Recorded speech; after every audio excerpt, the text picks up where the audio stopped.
दोस्तों, इस पक्षी की धूल यदि आपको मिल जाए तो समझो आपको उसी दिन राजपद प्राप्त हो जाएगा। आप लखपति करोड़पति हो जाएंगे। इस पक्षी की पैरों की धूल की मिट्टी बहुत अनमोल है। इस पक्षी की पैरों की धूल की मिट्टी किस्मत वालों के घर पर ही गिरती है। दोस्तों, हमारे शास्त्रों में पक्षियों के बारे में कई ऐसी रोचक जानकारी मिलती हैं जो मनुष्य के लिए बहुत ही उपयोगी है। ज्योतिष शास्त्र के अनुसार घर में पक्षी आना तो बहुत ही शुभ और अत्यंत दुर्लभ माना जाता है, लेकिन कुछ खास पक्षियों का आना तथा उनके पैरों की धूल आपके घर पर गिरना किसी करिश्मे और चमत्कार से कम नहीं होता। अगर साफ साफ शब्दों में कहा जाए तो यह पक्षी आपको रंग से राजा बना देगा। इसके पैरों की धूल और मिट्टी करोड़ों रुपए की मिलती है। यदि आपको जाने अनजाने में मिल जाए या आप उसे ले आए तो आपके दिन बदलते देर नहीं लगेंगे। आप उसी दिन से इतना धन कमाएंगे जितना अपने सपने में भी नहीं सोचा होगा। दोस्तों, इस पक्षी की धूल यदि आप माथे पर लगा लें, इसका लेप बनाकर तिलक लगा लें, तो सामने वाला इसकी सम्मोहन शक्ति के कारण आकर्षित हो जाता है और आप जो भी बोलोगे वह शब्द सच साबित होते हैं। यहां तक कि आपकी उम्र भी लंबी हो जाएगी, आप खूबसूरत हो जाएंगे। इस वीडियो को अंत तक जरूर देखना। जिस व्यक्ति पर भगवान की विशेष कृपा होती है उसको इस पक्षी की धूल मिलती है। इस पक्षी को साक्षात कालों के भी काल, महाकाल का अवतार माना जाता है। भगवान शिव का अवतार माना जाता है। भगवान शिव का प्रतीक माना जाता है। दोस्तों, किस्मत वाले होते हैं वह लोग जिनके घर पर इस पक्षी की पैरों की धूल गिरती है या उन्हें प्राप्त होती है।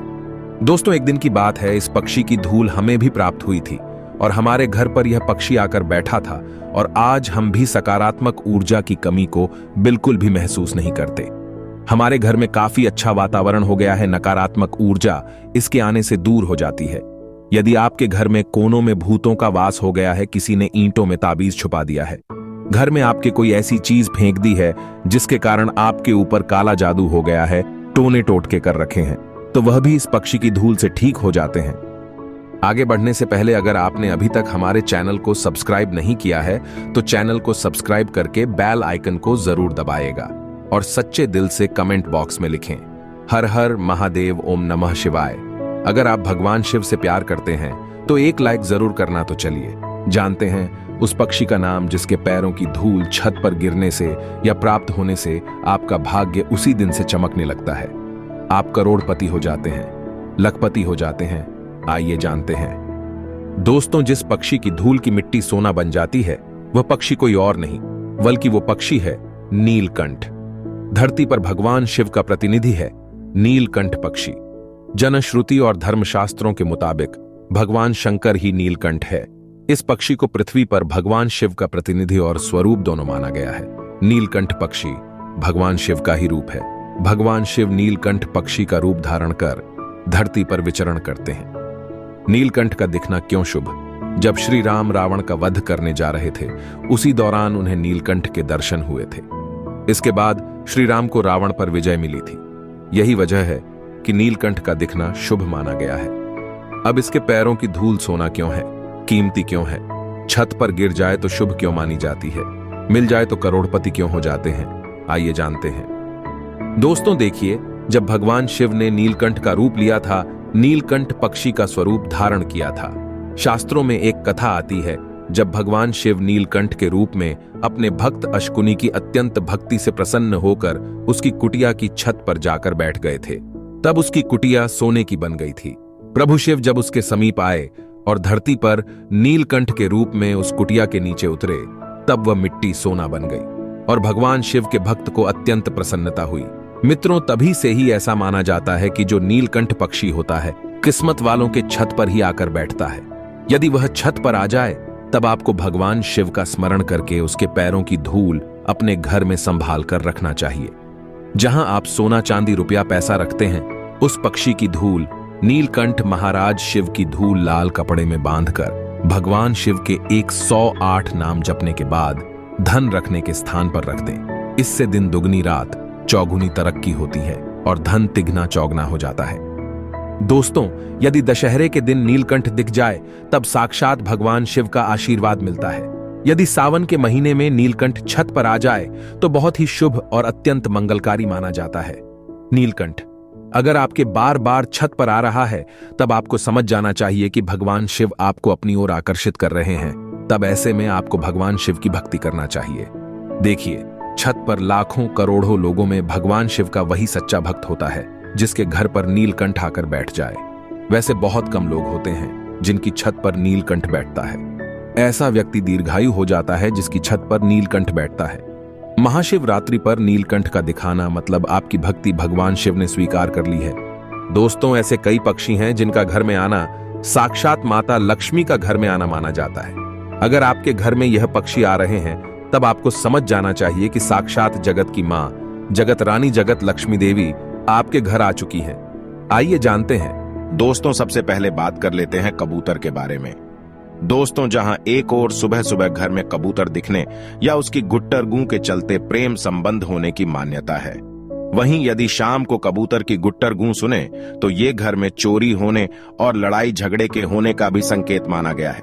दोस्तों, इसमें कोई शक नहीं है कि कबूतर एक शांत पक्षी है, लेकिन धार्मिक मान्यताओं के अनुसार घर में कबूतर का आना अशुभ माना जाता है। इसलिए घर में कबूतर के घोंसले को सहेजने की बजाय आपको इसे अपने घर से फौरन हटा देना चाहिए, क्योंकि कबूतर का संबंध राहु से होता है। इसलिए कबूतर का घोंसला घर में नकारात्मकता लाता है और उस घर के लोगों को असफलताओं का सामना करना पड़ता है। दोस्तों, अब बात कर लेते हैं उल्लू के बारे में। दोस्तों, उल्लू माता लक्ष्मी का वाहन अवश्य है, लेकिन घर में इसका आना अशुभ ही होता है। धार्मिक मान्यताओं के अनुसार दिवाली के दिन उल्लू का आना शुभ माना जाता है। उस दिन यह देवी लक्ष्मी के आने का संकेत देता है, लेकिन अन्य दिनों में इसका घर में आना हानिकारक होता है। माना जाता है कि घर में उल्लू के आने से घर में नकारात्मक ऊर्जा का वास होता है और घर की उन्नति तक रुक जाती है। इसलिए घर पर या उसके निकट उल्लुओं का आना या बोलना महा अशुभ माना जाता है। यह भी कहा जाता है कि घर पर उल्लू का बोलना मृत्यु सूचक भी हो सकता है। यदि शाम को घर के बाहर पेड़ पर उल्लू बोले तो साल भर में किसी मित्र या संबंधी की मृत्यु हो सकती है। दोस्तों, अब बात कर लेते हैं गिद्ध के बारे में। दोस्तों, आप जानते होंगे कि गिद्ध मृत जीवों को खाता है, इसलिए हिंदू धर्म में इसे अशुभ पक्षी माना जाता है। इसके साथ ही गिद्ध का घर में आना भी शुभ नहीं माना जाता है। जिस घर में इनका वास हो जाता है उस घर का कभी विकास नहीं हो पाता। उस घर के सदस्यों के बीच लड़ाई झगड़ा भी हमेशा बना रहता है। घर से सकारात्मक ऊर्जा हमेशा के लिए खत्म हो जाती है और धन की हानि भी होने लगती है। इसीलिए धार्मिक मान्यताओं में कहा गया है, यदि आपके घर कभी गिद्ध आ जाए तो उसे भगाकर घर में शांति पाठ अवश्य करना चाहिए। दोस्तों, अब बात कर लेते हैं कौए के बारे में। कहा जाता है कौआ एक ऐसा पक्षी है जिसे होने वाली घटना के बारे में पता चल जाता है। इसीलिए आज हम आपको बताएंगे कौए से जुड़े कुछ ऐसे संकेतों के बारे में जिन्हें आपको कभी नजरअंदाज नहीं करना चाहिए। तो दोस्तों, आपको बता दें कि अगर कौआ किसी व्यक्ति के सर पर बैठ जाता है तो इसका मतलब होता है कि उस व्यक्ति का मान सम्मान खोने वाला है या फिर उसके घर में पैसों की कमी होने वाली है। आपको बता दें, यदि अचानक बहुत सारे कौए आपके घर में आकर शोर मचाने लगे तो यह संकेत अच्छा नहीं माना जाता है। कहा जाता है कि यह उस घर के मालिक के लिए खतरे का संकेत हो सकता है। दोस्तों, अब बात कर लेते हैं चमगादड़ के बारे में। आपको पता होगा चमगादड़ दिन में नहीं देख सकता है, इसलिए इसे रात का पक्षी कहा जाता है। इसके साथ ही यह भूत प्रेतों की तरह उल्टा लटका रहता है। इसलिए धार्मिक मान्यताओं के साथ साथ शास्त्रों में घर में चमगादड़ का आना अपशकुन माना गया है।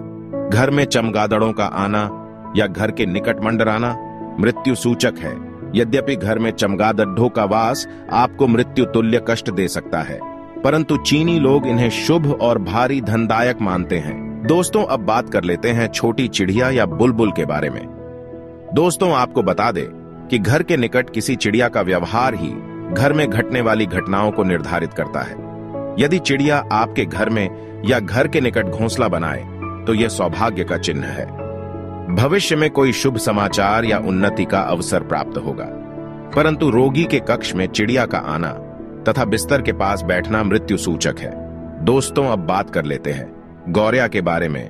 दोस्तों, गौरैया का घरों में आगमन सदियों से भारतीय संस्कृति में शुभ संकेत माना गया है। इसके आने से जीवन में मधुरता आती है। जो विफल हुए कार्य होते हैं वह पूर्ण सफल हो जाते हैं। इसके साथ ही यह स्वस्थ पर्यावरण की सूचक भी है। बड़े बूढ़े लोग कहते हैं कि गौरैया घर में रहती है तो घर में सुख समृद्धि आती है। दोस्तों, अब बात कर लेते हैं चील के बारे में। दोस्तों, आपको बता दें, वैसे तो चील का संबंध मृत परिजनों से होता है, परंतु इसको आपको गलत नहीं समझना चाहिए। इसलिए अगर आपको अचानक या रोज चील घर के बाहर दिखने लगे तो यह समझें कि आपके पूर्वजों का आशीर्वाद आपके साथ है। तो दोस्तों, इस प्रकार से हमारे शास्त्रों में पक्षियों से मिलने वाले संकेतों के बारे में बताया गया है। क्या आपके घर पर भी ये पक्षी आते हैं? तो कमेंट में जय मां लक्ष्मी और जय श्री कृष्ण जरूर लिखें। उम्मीद है आपको यह जानकारी अच्छी लगी होगी। वीडियो को लाइक करें और चैनल को सब्सक्राइब करें ताकि ऐसी ही आध्यात्मिक जानकारी आपको प्राप्त हो। आज की प्रस्तुति में बस इतना ही। आपका धन्यवाद।